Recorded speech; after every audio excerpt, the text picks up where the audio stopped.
It's time to play RimWorld.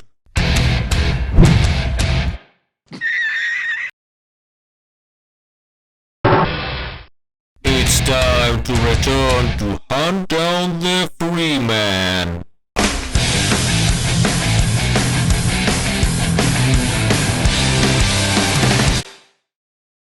What's poppin' gamers, Sky here. After a long break and an unsuccessful attempt at bringing a new audience to the channel, I return to you with a new Hunt Down the Freeman review part. Last time we left off on a cliffhanger. If you have missed the previous parts, click here. Mitchell had become a new captain of the ship, leading his crew into a life of living completely off the sea for the next 3 years. The Combine Overwatch was an impressive force to be reckoned with, but an exploit was found. They had immense power over the air, and even more on land, but they lacked naval capabilities due to their overall goal of draining that resource. Until that happened, we needed a way to defend our ship from their air superiority, and for that, we needed to go to City 9, otherwise known as New Alaska.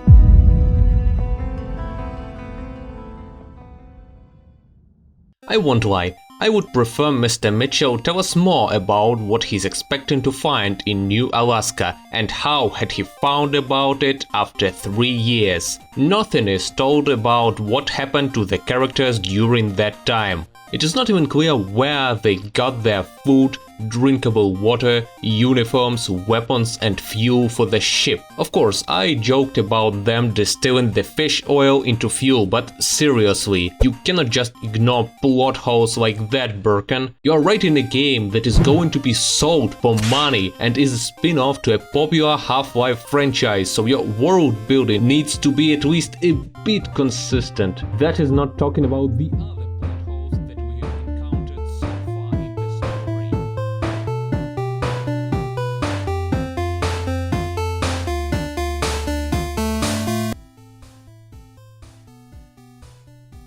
So begins the new chapter of this wonderful story. In some snowy shithole in the middle of nowhere. Mitchell doesn't even seem to know where he's going when suddenly...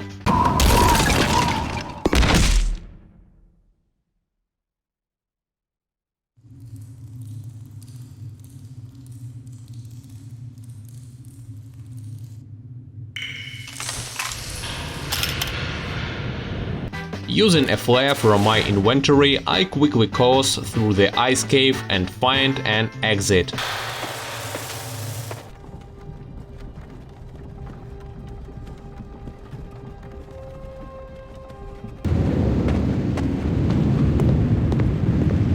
Act 2, Chapter 1. Deal with the Devil.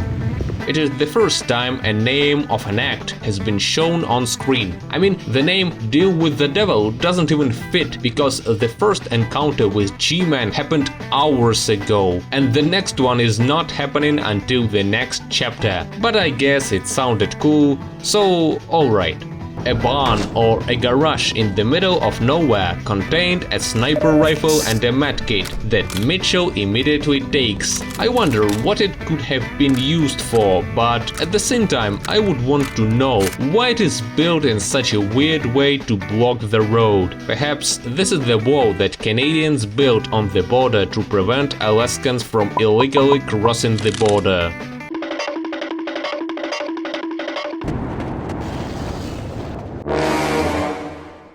Ah, perfect. Antlions. The scope's zoom is just too much to be able to shoot them on close or mid-range. The machete which Mitchell now possesses as most likely a reference to the Hunt Down the Freeman 2016 demo is just as bad as it always has been. The weapon is, I presume, just a reskin crowbar from the original Half-Life 2, because, for example, on this frame it does not hit the antlion even though Mitchell obviously did an up-to-down swing that should have been accurate, or because the crowbar hits specifically perfectly into the place your crosshair looks at, while I aimed a little higher. The machete simply does not function as a proper machete would, thus being non-intuitive and creating a dissonance in the player. In addition, it is much slower compared to the crowbar. The Antlions are actually quite annoying, spawning every few seconds and harassing me, while I only have a limited amount of sniper ammo and a god-awful melee weapon. I just want to pass, for fuck's sake. But the gate to the next level is currently shut. Mitchell needs to find a way to open the gate to progress. On the topic of map design, I won't even complain about how horrible the snow texture is. I know it's not a AAA game, but god, this is literally 1984. I mean 1998 Half-Life Canyon textures quality. Okay, I actually started complaining about that, but that's not even the worst. Look at these ugly lines throughout the map. It is like a horrible Frankenstein monster with its separate body parts being sewn together, leaving these horrible stitches. My guess is that it is a problem with textures not colliding properly. Can you imagine? This game was approved by Valve and sold on Steam for $25. And now we finally entered the interesting part. For the first time in our playthrough, the game gave me an obstacle that had to be overcome using the official Hunt Down the Freeman parkour system trademark. And now we exit the interesting part, because for some unknown reason the feature of holstering weapons doesn't work. I tried different things, changing the assigned button, holstering when different weapons equipped, relaunching the game, nothing worked.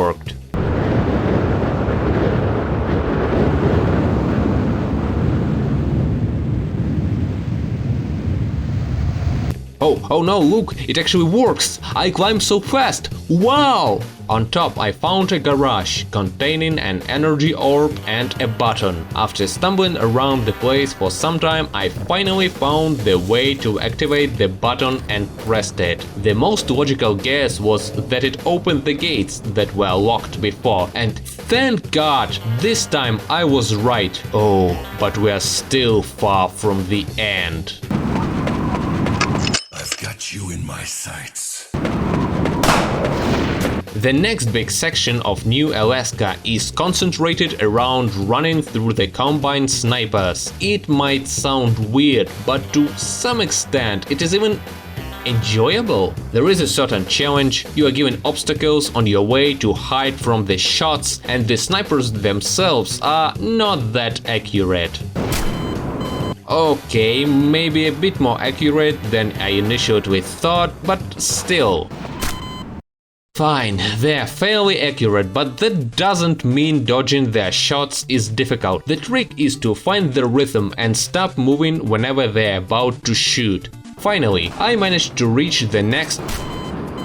Finally, I was able to reach the next gate, or rather a wall with a bridge in it. By the way, I am taking back everything positive I said about their aim. These guys totally suck at shooting. Oh, come on! Turns out, this bridge was exactly where I was supposed to go, using the climbing feature presumably, which, as you know, didn't work. I mean, yes, it totally worked fine, look at that.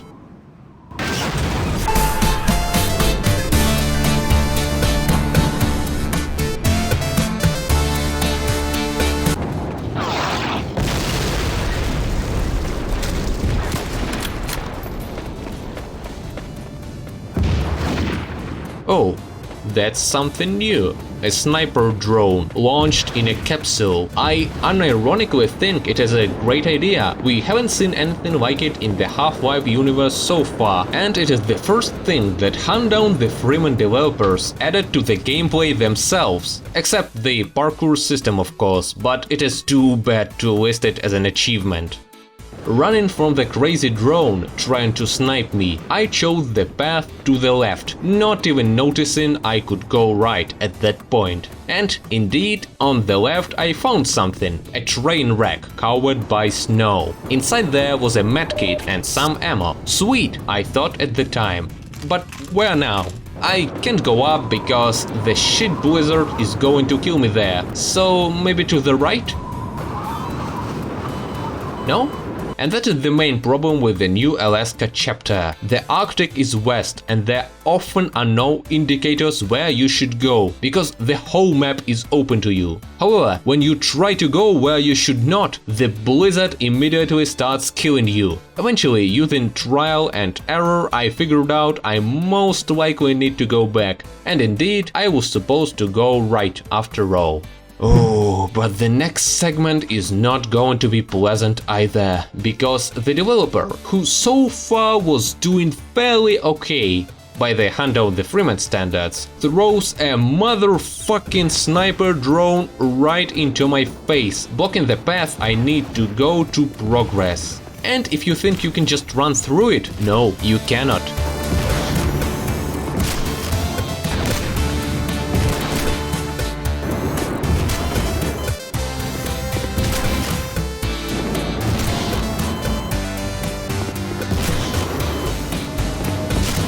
Okay, fuck that. Yo, what the fuck? At last, Mitchell reached the Combine outpost. Combine soldiers are running around and the atmosphere is grim. Royal Reduce Entertainment even re-recorded Combine voices. And they don't sound so bad. Being able to one-shoot them with his sniper rifle, Mitchell mows down his enemies at a rate even Gordon Freeman could not achieve. Frankly, this may be the first classical battle encounter that you may even enjoy. Yeah, the game was horrible prior to now, but most of the Arctic plays like an average Half-Life 2 mode from ModDB. I don't really like how they have changed the AR2, because now it is far less accurate compared to how it had been in Half-Life 2 before. Other than that, this was the first time my fun in Hunt Down the Freeman was not ironic. But you know what? Fuck that. Fuck having fun. I'm having fun only in my dreams. Fuck the Arctic, the in-game Arctic, and fuck the real Arctic too. No one likes you, cold piece of shit. And fuck the game for giving me a moment to enjoy myself before sending me into the worst stealth segment in video games imaginable. Meet scanners. Scanners patrol the ground with their lights for any intruders. If you are an intruder, and you are, the scanner will notice you and annihilate your body to atoms. You cannot run away, you cannot hide, and their moving pattern is completely random. And where am I even supposed to go? Here is a broken scanner, which I interpreted as a safe spot to move further. Damn me, still unable to digest that there are no interpretations in Hunt Down the Freeman. The game does what it wants, it doesn't bother with guiding you through it. So yes, after 5 minutes of mindlessly bashing my head at the wall, I found out that I was supposed to go the other way. The second way? Let's at least go through this segment without cheating.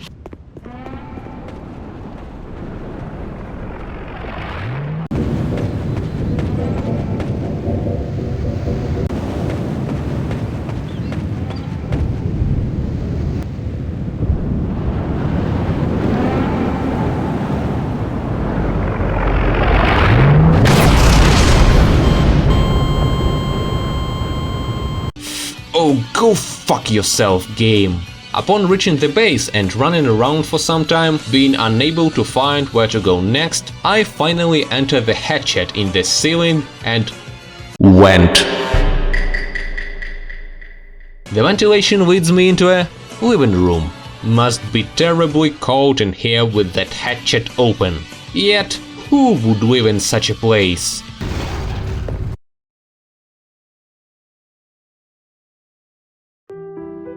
Damn, Mitchell surely had not prepared properly for his journey into the coldest place on Earth. He looks more like a cowboy here.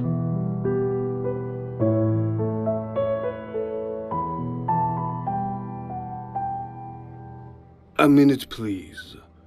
I'll be right with you. Go to your room, honey. Daddy has a guest. I would assume you've come here to assassinate me. But your outfit... It doesn't look like someone who would like to sit in my chair. Exactly, this guy gets it. I do apologize for my rudeness. My name is Boris. I am the administrator of this fine factory. Look, I don't want to kill you. Not in front of your daughter. I'm just here for the weapons. Weapons? Mister, do you have any idea what we produce in this factory? Not weapons? Not weapons. Yeah, this is the first time we even hear Mitchell's plan when coming here, but it doesn't seem like he knew it himself. What are those things? Those things are called cremators. You could say they are, in a way, extremely efficient and overzealous janitors. The Combine are planning to spread them throughout the rest of the world. Get rid of the refuse, the detritus, the trash. Keep the streets clean. But in this case, we are the trash. Yeah, you'll never get to meet these guys in the game. Are those children? Yes. This is how they control all the new generations. The Combine raises them as slaves, forcing any child older than the age of 5 to start to work. What about those younger than 5? There are none. Wait, so let me do the math here. There are no children younger than 5 on Earth anymore.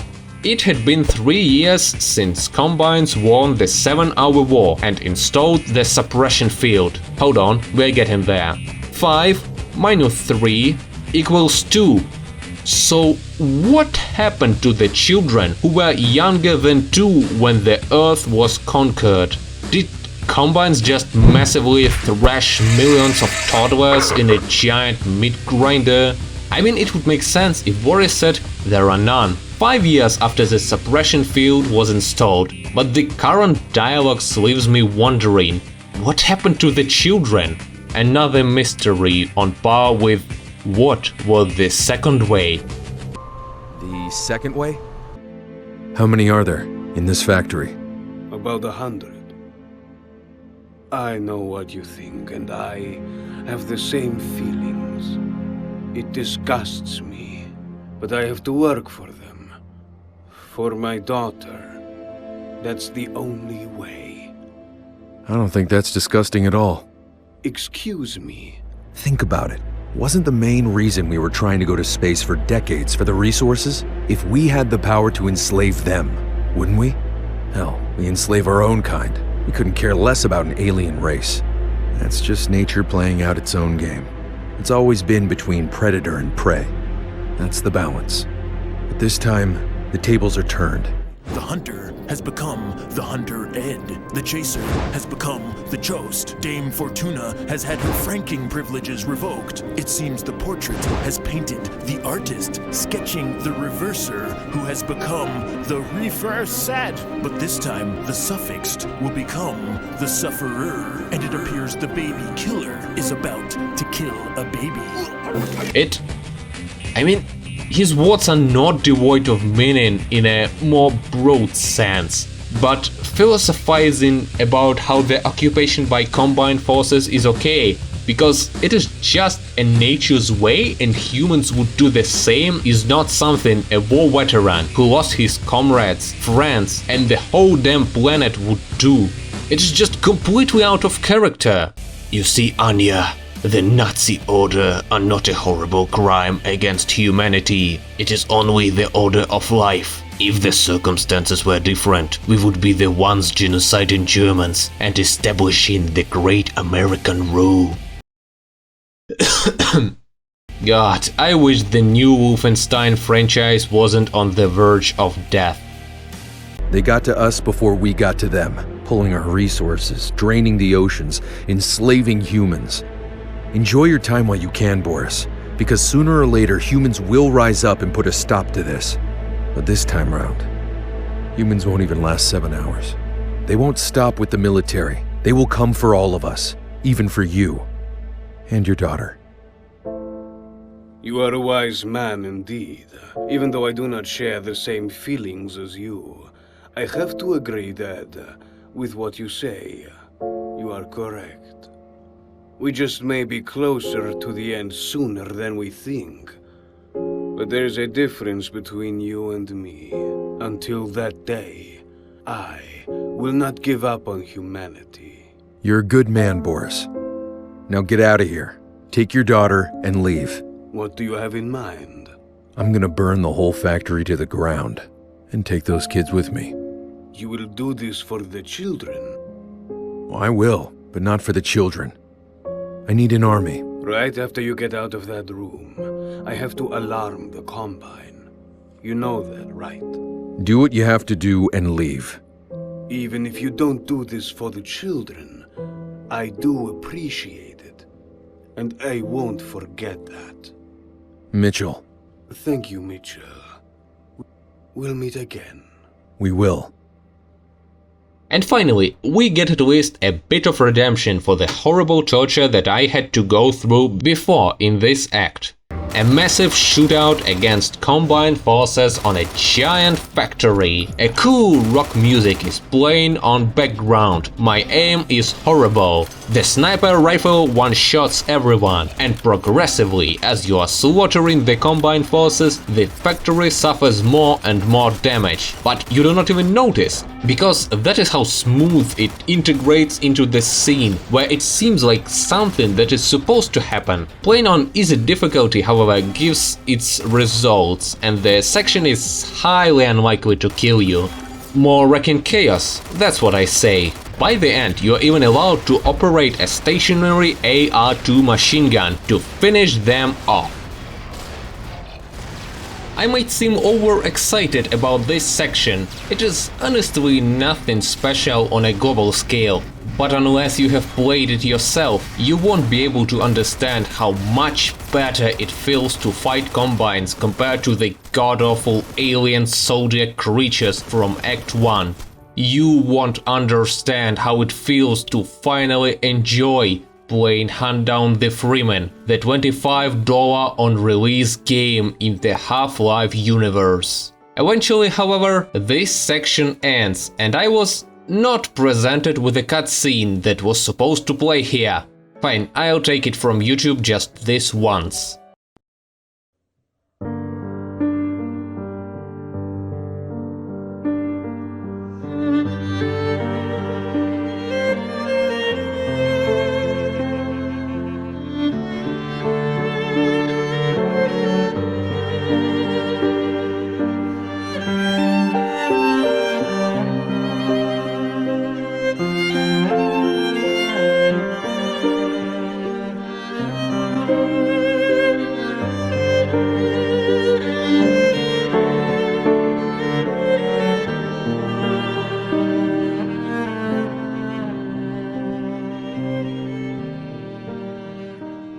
Motherfucker, now that's a time skip. I imagine what could happen during that time in our character's life.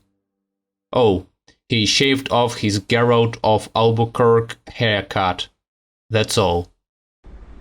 I just don't understand why it's such an important thing. The captain needs to see it. The captain needs to see what? Was gone, now it's back. A gift for the captain. Do you recognize it? Oh shit, that cannot be! It is the crowbar that Boston Joe had no intention of giving away 20 years ago on that factory. How could it be? Where did you find this? One of our guys, Kane, found this in the middle of the water. He was trying to hide it, but we caught him. Kane, what the fuck? Why would you hide a simple crowbar you found in the water? And how the hell did the crowbar float on water? Captain, isn't this... Everybody get out. Get out! I said get out! We meet again at last. You. Authority, power, and time.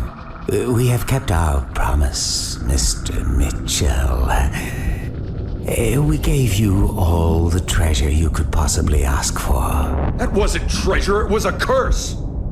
All this power does nothing but kill. Authority only to murder. Nothing but the power to kill my own men. And this time, nothing but endless torture. Let me recall again, Captain.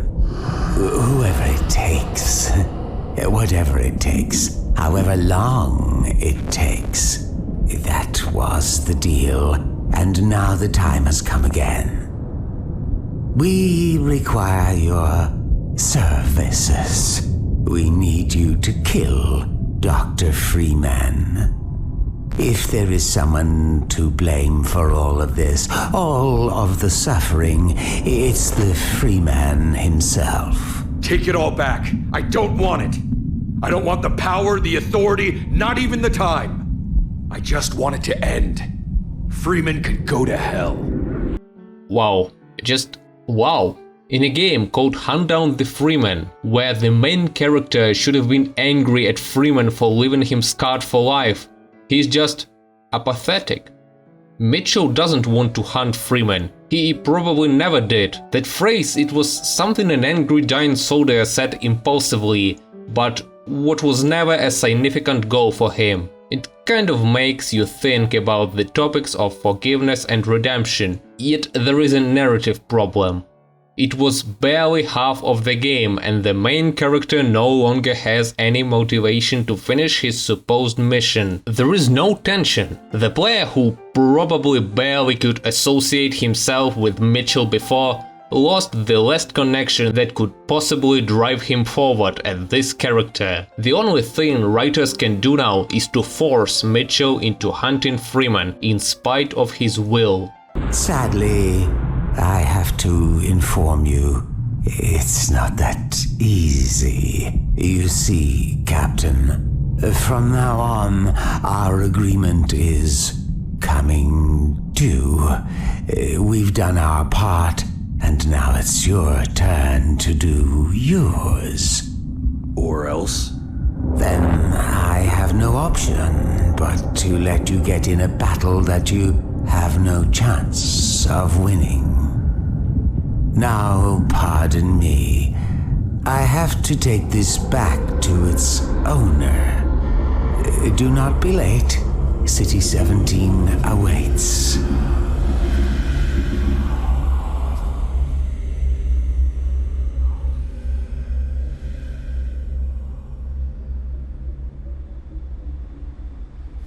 Alex, Yes, Captain? assemble the men. Aye, aye, Captain. Was that Pyrocynical again? Captain, what's going on? We have to go to City 17. City 17? But why? Gordon Freeman is back. Somehow we have to find a way to reach the Combine and convince them to side with us so we can hunt down Freeman together. Whoa, slow down. Reach the Combine? Gordon Freeman? Captain, are you mad? You hear what you're saying. I'm well aware of what I'm asking, Nick. Nick, huh? Damn, the time had not been easy on him. He's bald. Hair loss is not a joke, gentlemen. It affects half of males and quarter of females by the age of 50. Remember to consume vitamins, especially A and D, and washing your head regularly with an appropriate shampoo. Do you think Nick had a chance to get all of his vitamins during these years on the ship? I don't think so either. Wait, what the hell? They actually have food in here? Mitchell, even if that was true, you know what that means, right? People will die. Are you willing to lose everything we have? Everything we have? We don't own anything, Nick. We just borrowed it. Even our own lives.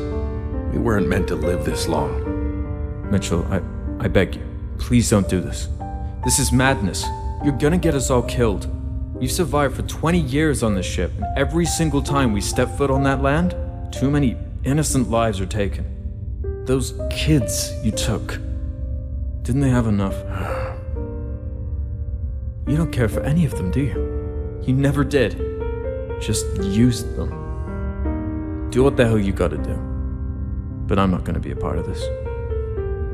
God help us. No. God will stay away from this one.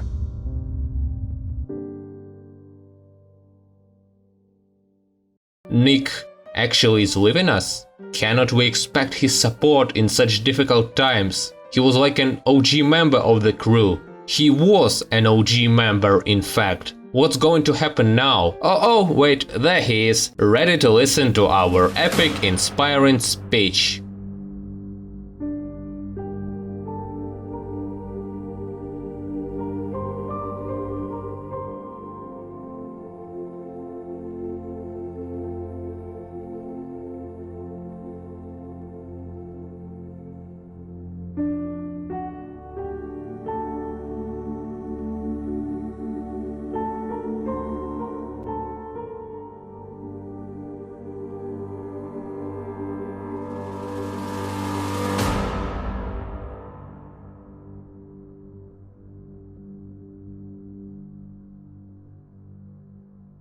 My men, for more than a decade we fought together. We bled. We took lives, and we lost some dear to us. We did what we had to survive. We knew no sin nor honor. Long ago, I knew this day would come. The day we would have to face a bigger threat. The day we would have to make a choice. Until this day, we have lived our lives freely. But there is a hard truth we must now face. Sooner or later, the Combine will drain the ocean completely, and there will no longer be any place for us to hide anymore. It is time to take action, time to pick a side. When kings fight for their thrones, they sacrifice the ones they deem unworthy. I am not a king, nor royalty. Today I stand with you as one of your own. I ask you, my brothers, to fight with me and show them who we are, what we are capable of, our strength and resolution, our bullets and our blades, our courage and our cruelty. Gentlemen, we are going to City 17.